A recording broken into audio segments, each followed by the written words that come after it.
Good morning, and thank you for that wonderful introduction. It's an honor for me to be here today with my outstanding colleagues and distinguished guests and delegates. And I really, again, would like to thank the Peace Islands Institute for hosting this wonderful symposium. You know, our country, we recently held presidential elections, and as you know, now the focus is of avoiding this fiscal cliff that we keep talking about, right? You know, we want that will begin it may begin in 2013, and you know, that fiscal cliff, you know, the possibility of taxes increasing and spending cuts, and you know, the focus on the budget deficit. But I believe, you know, the solution to the world economic and environmental crisis is investing in the education and leadership training for all children. Now, I call this investing in the children's stock exchange. Okay. Education is a fundamental human right. Every child is entitled to it, and it is crucial to our development as individuals and as societies. Thus, we can address the educational needs of children by helping them to tap into what I call their inner Einstein, you know. And, you know, I have experience teaching here in New York, in the Bronx, and in Georgia, in Buckhead, and two different communities. Buckhead, again located in Georgia, according to Forbes magazine, has the 9th wealthiest zip code, you know, in the country. And when I was working in Buckhead, I was working at a child development center as a assistant teacher. While in Atlanta, I was working on my first degree. I was an undergrad student focusing on community health education. And I had this great opportunity to participate in this science program. And what this program did, it connected college students, science majors, to a church. You know, it was a church that was in an underserved community. And so every Saturday, I would go to the church that I was assigned to, and I had my little science kit. And what was so great about this was that, you know, of course, there was a curriculum, and I would lead these little science experiments with these children. And that was so great because I really saw the eyes lit up, and they were, you know, I would call it like simple concepts, but they, you know, it really interests the children, and I really felt that it sparked their interest in science, and that's so key. And so that was one of the best projects that I can remember participating when I was in undergrad. And then when I finished my undergraduate degree, I returned home to New York, and I was working for 6 months at this child development program in the Bronx, you know, as a lead teacher. And I was also working with this parent association in this public housing authority, and that focus was increasing the literacy level of the children and also improving the letter and sound correlations, which, you know, at that time was called phonics, or, you know, many jokes around that time of like hooked on phonics by, you know, many comedians at the time. But, you know, as I look back, you know, you can see there was a great disparity in terms of the focus. You know, when I was working, you know, in Buckhead and in one of the wealthy zip codes, it wasn't that much of the goal of, you know, increasing the literacy level, because again, you know, these children were from very prominent families that had access to resources. So it was more of kind of engaging their interests and expanding on their interests. And in the other community, it was like really struggling and dealing with that basic reading and writing, and how do we help our children go to the next level. You know, so working in those, you know, two different neighborhoods, there was a commonality. And that, you know, I found that the majority of the children that I worked with, whether it was in Buckhead, you know, in a wealthy neighborhood, or, you know, in the Bronx or in a public housing authority, that, you know, they were interested, you know, in learning. And it was like really up to that, you know, that teacher or, you know, the parent to like really help foster that. And I do remember I would call her the chaperone. I can't remember her name, but the chaperone when I was working with the science project. And she was so dedicated. She was such a community leader because she would bring these children to the church consistently every Saturday. And it was only her. So she would go to these children's homes and pick them up and bring them, to the church. And I said, wow, that's such a commitment, because maybe the parents, they had other, priorities or, really focusing on working and housing and providing the basic necessities, for their children. So to have this woman, and she would come at least with anywhere from like 6 to 10 children, so I really think that's, when we talk about addressing, how do we address the educational needs of the less privileged, it's also like how do we all like individually take responsibility, to make contributions and to bridge that gap. Okay, so today, as you know, I'm going to talk about addressing the educational needs of the less privileged, and as you may know, less privilege is synonymous with families who have a low economic status or who are underserved. So the 3 points that I'm going to briefly talk about is the provision of education to AIDS orphans. 1, nurturing the young genius of our children because they are geniuses, right? And I saw a group of children come in and I was like so happy to see them because they are future leaders and we really must foster that. And the 3rd point is predicting artistic brilliance among our youth. A family's socioeconomic status impacts a child's readiness for school. Across all socioeconomic groups, parents face major challenges when it comes to providing optimal care and education for their children. For families in poverty, these challenges can be formidable. Sometimes when basic necessities are lacking, parents must place top priority on housing, food, and clothing, and health care. Therefore, educational toys, games, and books may appear as luxuries, and parents may not have the time, the energy, or knowledge to find innovative and less expensive ways to foster young children's development.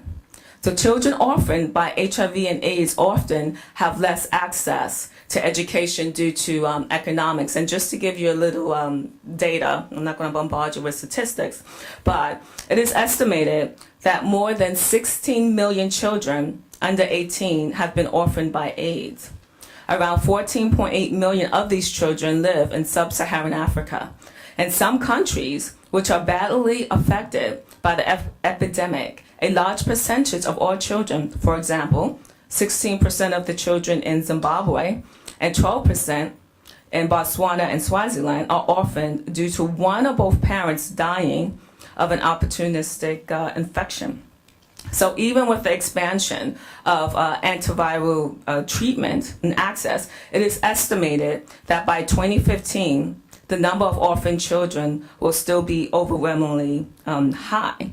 And just in keeping, with time, I remember being a Peace Corps volunteer in Malawi.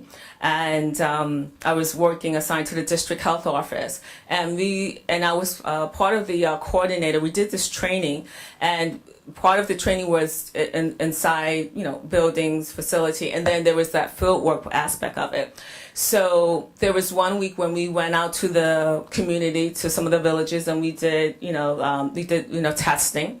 And then we came back to the office, and then we came out. I was at the district health office, so I was working with a lot of the nurses, and so they actually, went out.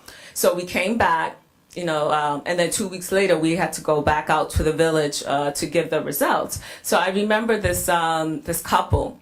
2 weeks when we did the testing, they weren't married, but when we went back, they had their marriage, and so what I remember about them, which unfortunately, the new groom, the husband, he was positive, and the wife, wasn't. And, so we talked about it, we counseled them, and, they were still, of course, committed to each other. They were in love. And, they stated, their decision was to maintain a family. So I'm not sure, what happened with them. If they have kids, had kids, I'm sure they did, but, it's just very interesting. Sometimes I do wonder, what happened to them, and if they had kids, where are those kids today? Because that was over, over 12 years ago, also, when we talk about nurturing, we talk about nurturing the young genius for our children. I mentioned that. So I remember, in terms of unchallenged, I remember talking to one of my friends, and she was talking about her son, and she was complaining that he wasn't paying attention in class, and her husband reprimanded him, and spanked him. And I said, really? I said, so why did you do that? Did you speak to the teacher? And my focus was not on the behavior that he was talking in class. My focus was, well, maybe he wasn't challenged.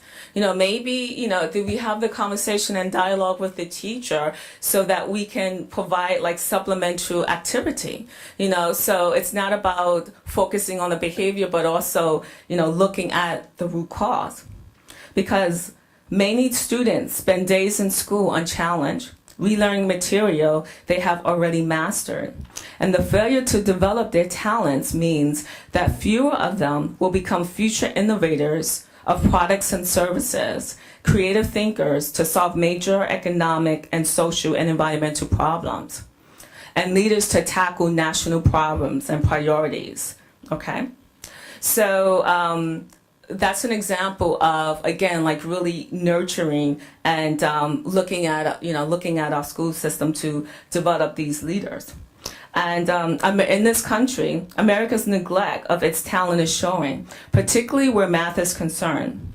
As an economist, Eric Hansushek of Stanford University and his colleagues reported in 2012, 30 of 56 countries that participated in this study, that focused on the reading, science, and math skills of 15-year-olds, they found that of 30 of the 56 countries, had larger percentages of high-achieving math students than the U.S. And also New Zealand, Canada, and Australia have nurtured at least twice the proportion of mathematically advanced students, compared to the U.S. So again, it's not a game of our country is doing better, but it's just a comparison. Is that if you invest in the children's education, then you will have a better society, as I'm sure we all believe. So a renewed commitment to education is critical for expanding the pool of individuals who can make path-breaking discoveries and creative contributions to society. The first step is to train teachers and others to spot giftedness, which may show up in a child's IQ score, but could also surface as aptitudes in specific areas such as number sense or musical abilities. So offering children, a wide palette of activities could spawn new interests and enable the greater talents to surface. Okay. And also art. I think art is a very important part of school for those children who have access to it. And unfortunately, children who are underserved or may live in a school district that don't have that social income may not have the same resources for their curriculum, and they may not have those art programs. So, data has shown that a strong arts program promotes the skills that children need to be successful. Exposure to art education also promotes self-direct learning. It enhances our critical and analytical skills, and also improve school attendance, as well. Okay, great, thank you. So, also, today more than ever, the arts are needed by young people as a forum for safe expression, communication, exploration, imagination, and cultural understanding. Okay. So, in conclusion, as a society and individuals, we must provide opportunities for intellectual enrichment for all students to ferret out their hidden talent. We must also remain committed to ensuring that children with a lower economic status have access to educational opportunities by ensuring programs are in place to foster a child's talent and inner Einstein, as they say.